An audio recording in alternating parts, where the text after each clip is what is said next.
Los Angeles, California. Warner Brothers Studios, Stage 12. March 18, 1973. 2:47 p.m. The air inside the soundstage is thick with heat from the overhead lights.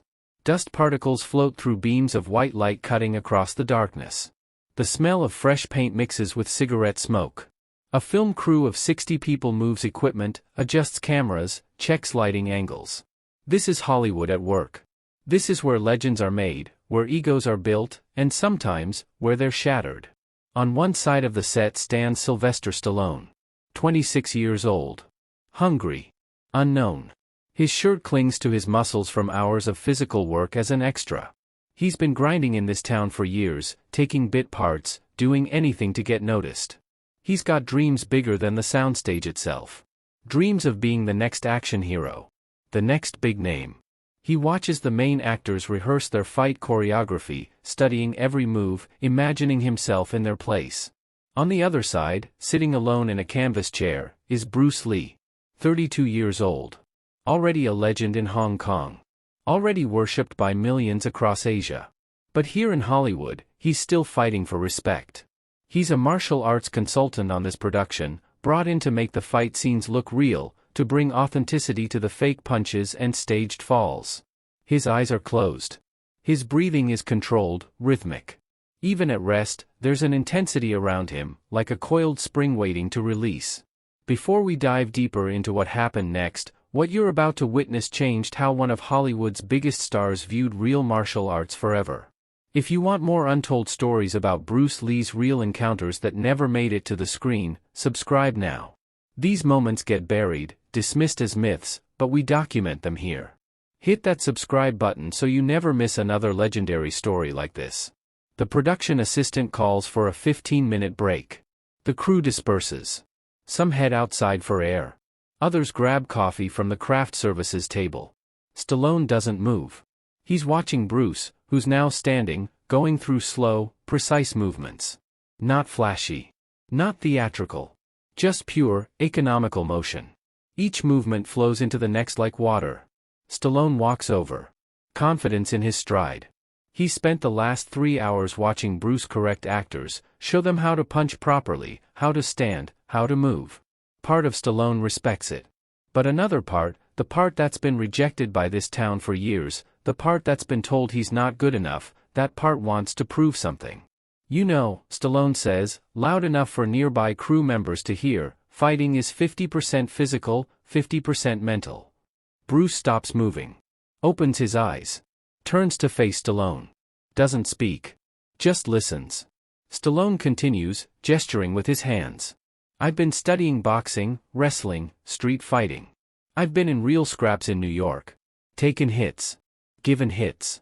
And I'll tell you something, he taps his temple. The real fight happens up here. In the mind. You can have all the technique in the world, but if you can't outsmart your opponent, you lose. A few crew members slow down, sensing something building. The key grip stops coiling cable. The assistant director pauses mid-sip of his coffee. Bruce nods slowly. You're right. The mind is important. Stallone smiles, encouraged. See, that's what I'm talking about. Most martial artists, they focus on the body. Hours in the gym. Hours practicing kicks and punches. But the real warriors. He taps his head again. They're up here. Strategic.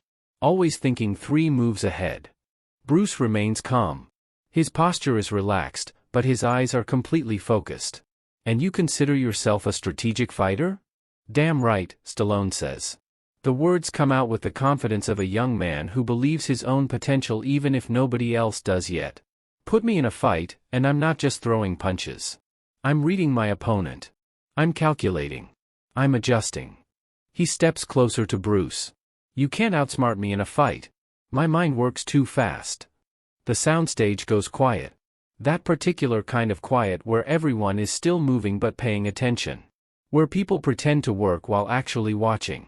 The gaffer adjusts a light that doesn't need adjusting. The makeup artist reorganizes brushes that are already organized.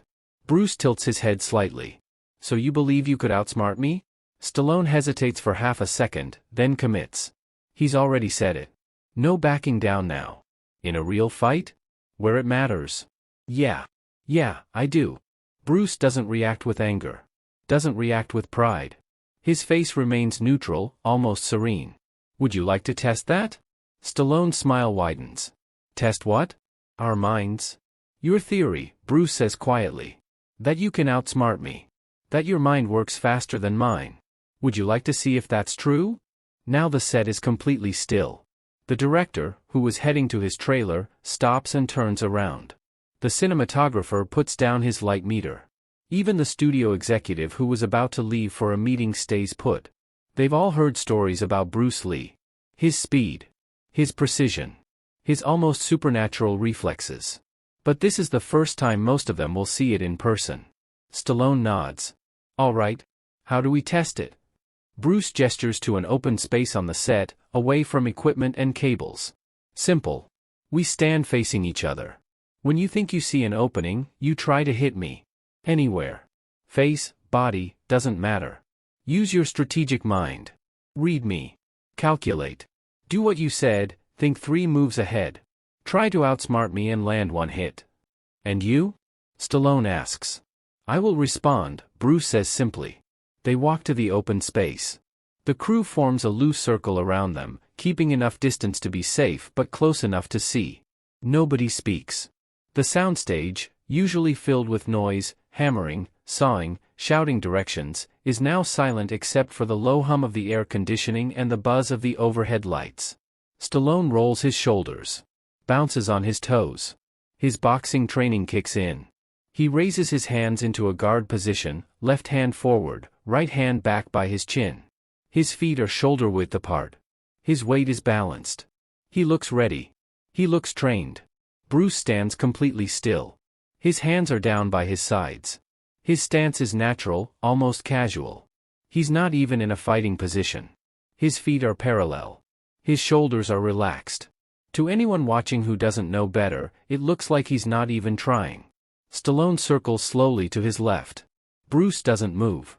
Just pivots slightly to keep facing him, but his body language remains open, unconcerned. Stallone feints with his left hand. A quick jab toward Bruce's face, not committed, just testing. Bruce doesn't react. Doesn't flinch. The punch doesn't come close, but Bruce doesn't move an inch. Stallone tries again. Another feint. This time with his right. Again, Bruce doesn't bite. Doesn't move. Doesn't shift his weight. The young actor's breathing gets slightly faster. He's thinking. Calculating. Just like he said. Trying to read patterns. Trying to find the opening. His mind is working, processing. Should he go high? Low? Fake one direction and attack another? He's running through combinations in his head. Cross to the body, hook to the head. Or straight right, then left hook. Or maybe. He commits. A real attack. A straight right hand toward Bruce's jaw. Fast. Powerful. All his weight behind it. Bruce moves. Not a big motion. Not a dramatic leap or spin. Just a small, almost imperceptible shift of his upper body. Stallone's fist passes through empty air, exactly where Bruce's face was a fraction of a second earlier. Before Stallone can retract his arm, before he can reset his position, Bruce's hand is on Stallone's extended wrist. Not grabbing hard. Just touching. Controlling. And Bruce's other hand is frozen 1 inch from Stallone's throat. Not touching. Not striking. Just hovering there. Fingers extended. Perfectly positioned. The entire sequence takes less than 2 seconds. Stallone's eyes widen. He can feel Bruce's fingertips just barely making contact with his skin. He can feel the control in the grip on his wrist. And he realizes, if Bruce had wanted to, that hand at his throat would have landed with devastating force. Game over. Lights out. Bruce releases Stallone's wrist and steps back, lowering his hand. His expression hasn't changed. Still calm. Still neutral. Stallone stands frozen for a moment, his arms still extended, his stance still compromised. Slowly, he pulls his arm back. Resets his position. His breathing is heavier now. Not from exhaustion. From realization. Again, Stallone says. His voice is different. Less confident. More focused. Bruce nods once. This time Stallone doesn't circle. Doesn't feint. He explodes forward with a combination. Left jab, right cross, left hook. 3 punches in rapid succession. Boxing training on full display. Clean technique. Good form. The kind of combination that would work in a ring, against an opponent who fights by boxing rules. Bruce isn't in a ring. He slips the jab with minimal movement. The cross misses by an inch as Bruce shifts his weight. And the hook, the big, looping left hook that Stallone throws with everything he has, finds nothing but air as Bruce ducks under it. And then Bruce is behind Stallone. Somehow. Without seeming to run or circle, Bruce is now standing at Stallone's back, his hand raised and again frozen inches from the back of Stallone's neck. "Here," Bruce says quietly. Stallone spins around. His face is flushed. Not from anger. From humility. From the sudden, undeniable understanding that everything he thought he knew has just been challenged. Dismantled. Disproven in under 5 seconds. If you're still watching this, you understand something most people miss about real martial arts. It's not about what looks good. It's about what works. Drop a like if this story is changing how you think about Hollywood action versus real combat skill. And comment below, who do you think was the smarter fighter in this moment, the one who talked about strategy, or the one who demonstrated it? Let's see what you think. How? Stallone starts, then stops. Takes a breath. How did you move that fast? Bruce gestures for Stallone to lower his guard. The demonstration is over. Speed isn't about moving fast. It's about moving efficiently.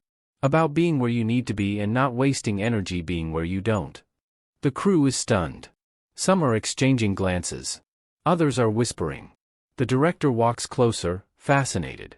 He's been in this business for 20 years, seen hundreds of fight coordinators, and he's never seen anything like what he just witnessed.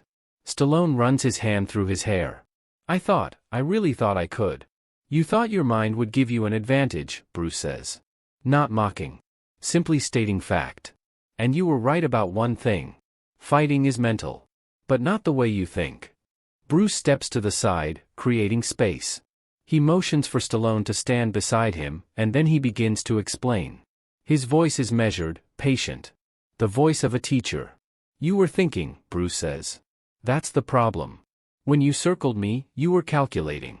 Should I go high? Should I go low? Should I feint first? All that thinking, every second you spend in your head, I was reading your body. Your weight shifts. Your breathing. The tension in your shoulders. Stallone listens, really listens, his earlier bravado completely gone.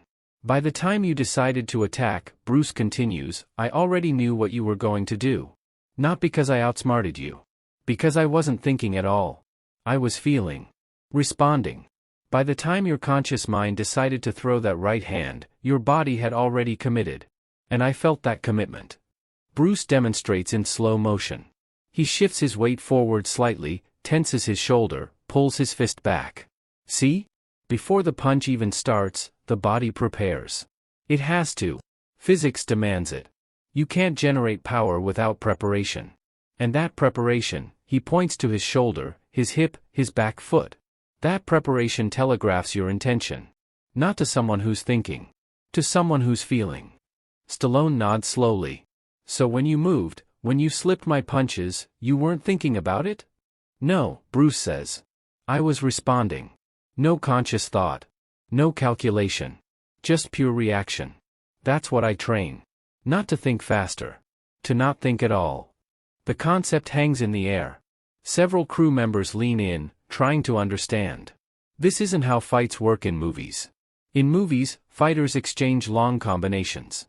They think, plan, strategize mid-fight. They have internal monologues about their next move. But that's not how real combat works. Real combat is faster than thought. You know the time it takes for a signal to travel from your eye to your brain, for your brain to process that information, decide on a response, and send a signal back to your muscles? Bruce asks. Stallone shakes his head. About 0.25 seconds, Bruce says. A quarter of a second. That's if everything goes perfectly. No hesitation. No doubt. Now, you know how long it takes a punch to travel from chamber to target at close range. Again, Stallone shakes his head. Less than 0.2 seconds, Bruce says. So if you see a punch coming, think about it, and then try to react, you're already hit. The only way to defend is to respond without thinking. To train your body so deeply that it moves automatically. Instinctively. He walks over to a small equipment cart and picks up an empty coffee cup. Watch. Bruce holds the cup at chest height. If I drop this and tell you to catch it, what do you do? Catch it, Stallone says. Do you think about it? Do you calculate the trajectory? The speed of the fall? The precise moment to close your fingers? No, Stallone admits. I just catch it. Exactly, Bruce says. Because catching a falling object is simple. You've done it thousands of times. Your body knows what to do. Fighting is the same. You train the responses until they're as automatic as catching a cup. Then, when someone attacks, you don't think. You don't outsmart. You simply respond. Bruce drops the cup. Stallone's hand shoots out and grabs it before it falls 6 inches. Automatic. Effortless. That, Bruce says, pointing at Stallone's hand, is faster than thought. That's what I train. Every day. 4 hours. Until every response is that automatic. Until fighting isn't a mental chess match, it's a conversation between bodies. And in that conversation, the person who has to think is always one move behind. The lesson is landing. Stallone can feel it. His whole understanding of combat is shifting. He's spent years thinking about fighting as a mental game. As strategy and tactics. And those things matter, yes. But they matter before the fight. In preparation. In training. In understanding your opponent. But during the fight? During the actual exchange of strikes? Thinking is too slow. Thought is the enemy. So when you said I can't outsmart you, Bruce continues, you were right in a way you didn't intend. In a real fight, you can't outsmart me. But not because my mind is faster than yours. Because I've trained myself not to use my mind at all. I've moved past thinking. I've trained until fighting is as natural as breathing. And you can't outsmart breathing. Stallone exhales slowly. I had no idea. Most people don't, Bruce says. That's why movies are dangerous. They show fighting as this strategic back and forth. Hero and villain exchanging lines and punches. Taking turns. Thinking between attacks. Real fighting isn't like that. Real fighting is chaos. It's violence. It's over in seconds. And the person who wins isn't the one who outthinks their opponent. It's the one who doesn't have to think at all. The director approaches. Bruce, that was incredible.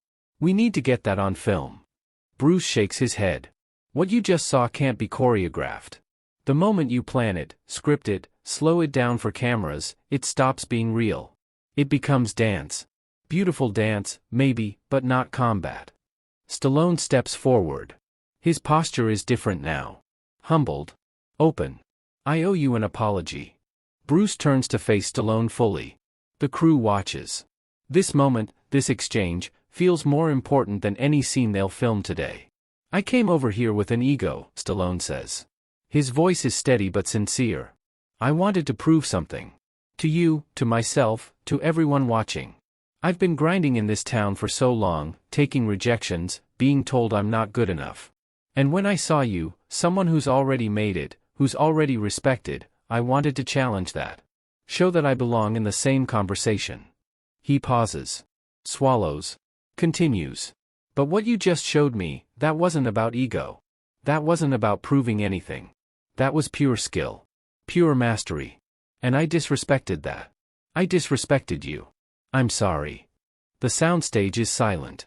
Every eye is on these two men. One a future legend not yet discovered. One a legend already in full bloom. Bruce extends his hand. Apology accepted. They shake. But Bruce doesn't let go immediately. You have something, he says. I can see it. The hunger.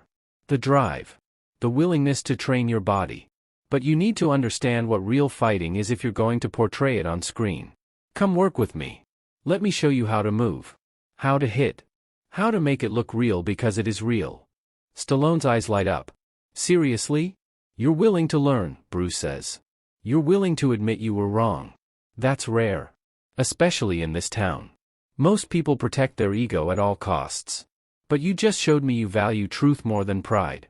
That's the mark of someone who can become great. Over the next few weeks, Stallone trains with Bruce during breaks in filming. Not formal lessons. Not structured classes. Just Bruce showing Stallone what he showed the crew that day. How to move economically. How to generate power from the whole body, not just the arm. How to make screen fighting look devastating because the technique underneath is real. Bruce teaches Stallone about centerline theory.